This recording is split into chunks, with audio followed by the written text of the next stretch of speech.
राधे राधे भक्तों, जय श्री राधे जय श्री श्याम। क्या आपने पूरे श्रद्धा भाव से पुरुषोत्तम मास में भगवान श्री कृष्ण का नाम जप किया, या कथा सुनी, या गीता पाठ किया, या फिर व्रत रखा? यदि हाँ, तो क्या आप जानते हैं कि पुरुषोत्तम मास के समाप्त होने पर कुछ विशेष कार्य करना भी आवश्यक माना गया है। शास्त्रों के अनुसार जिस प्रकार किसी यज्ञ की पूर्णाहुति के बिना फल अधूरा माना जाता है, उसी प्रकार पुरुषोत्तम मास की साधना का समापन भी विधि पूर्वक करना चाहिए।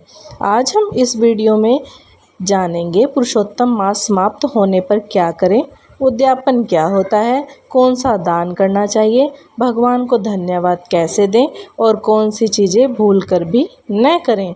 वीडियो के अंत तक अवश्य देखिए, क्योंकि अंतिम में ही मैं एक ऐसा उपाय बताऊंगी जो भगवान श्री कृष्ण की विशेष कृपा दिला सकता है। तो भक्तों, पुरुषोत्तम मास कोई साधारण मास नहीं है। यह वही मास है जिसे स्वयं भगवान श्री कृष्ण ने अपना नाम देकर पुरुषोत्तम मास बनाया था। इस मास में किया गया जप, तप, दान, भक्ति और सेवा अनेक गुण प्रदान करती है। लेकिन जब यह पावन मास समाप्त होने लगता है, तब भगवान के प्रति कृतज्ञता व्यक्त करना भी उतना ही आवश्यक होता है। तो भक्तों, पुरुषोत्तम मास 17 मई से 15 जून तक का है। वैसे अमावस्या की तिथि आज 12 बजे के बाद लग चुकी है, लेकिन जब उदय तिथि के साथ वो दिन आता है, उसी दिन माना जाता है। तो कल अमावस्या सुबह तक रहेगी, लेकिन वो उदय तिथि के साथ आएगी, इसीलिए कल मानी जाएगी। कल हमारा पुरुषोत्तम मास समाप्त हो जाएगा।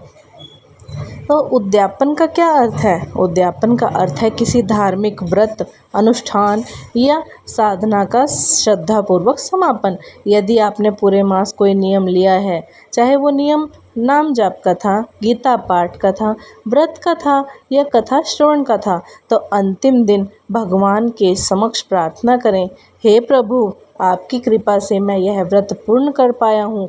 यदि मुझसे कोई भूल हुई हो तो क्षमा करें और मुझे सदैव अपनी भक्ति में लगाए रखें। तो अंतिम दिन क्या करें? भक्तों, ध्यान से सुने। प्रातः स्नान करें और पूजा करें। सुबह स्नान करके भगवान श्री कृष्ण और भगवान श्री हरि विष्णु का पूजन करें। पीले पुष्प, तुलसी दल और भोग अर्पित करें। गीता पाठ। अब देखो, इसमें तुलसी दल लिखा है, तो आज संडे है, संडे तो हम आज के दिन तो नहीं तोड़ सकते तुलसी को, तो हम इसीलिए कल ये चीज़ कर सकते हैं। गीता पाठ। अंतिम दिन कम से कम गीता के 1 अध्याय का पाठ अवश्य करें। तो भक्तों, कल आखिरी दिन है पुरुषोत्तम मास का, तो मैं कोशिश करूँगी कि कल लाइव में आपको गीता का पाठ ज़रूर सुनाऊँ, क्योंकि इसमें जो मेन संभव है, जो उनसे पाठ करने चाहिए हमें, वो है अध्याय 12 भक्ति योग और अध्याय 15 पुरुषोत्तम योग।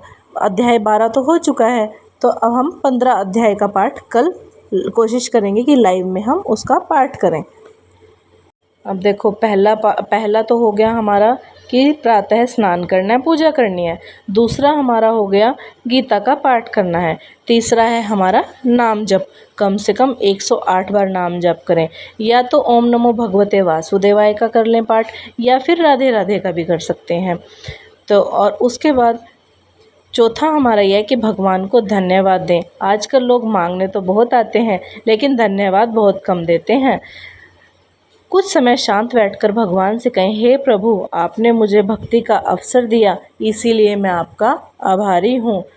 अब आप सभी के मन में यह बात आ रही होगी कि दान किस चीज़ का करना चाहिए। तो शास्त्रों में पुरुषोत्तम मास के अंत में दान का विशेष महत्व बताया गया है।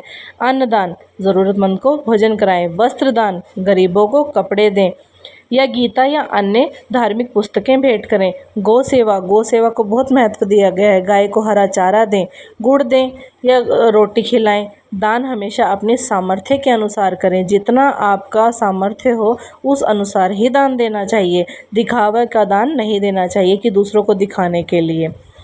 इस दिन क्या नहीं करना चाहिए? क्रोध नहीं करना चाहिए, किसी की निंदा नहीं करनी चाहिए, अपशब्द नहीं बोलने चाहिए, अहंकार नहीं करना चाहिए। याद रखिए, भगवान को व्रत से अधिक विनम्रता प्रिय है। भक्तों, पुरुषोत्तम मास की विदाई का सबसे सुंदर तरीका यही है कि हम भगवान को धन्यवाद दें, दान करें और जीवन में भक्ति को बनाए रखें। आइए अंत में सब मिलकर बोलें राधे राधे, जय श्री राधे, जय श्री कृष्ण। तो भक्तों, कल मैं कोशिश ज़रूर करूँगी कि आपको पुरुषोत्तम मास का जो अध्याय 15 है हम उसका लाइव में पाठ करें। मैं उससे पहले एक शॉर्ट वीडियो ज़रूर डालूँगी ताकि आपको टाइमिंग बता सकूं, और आप लोग ज़रूर ज़्यादा से ज़्यादा लोग ज्वाइन करना। वीडियो पसंद आई हो तो लाइक करें, शेयर करें ज़्यादा से ज़्यादा। राधे राधे।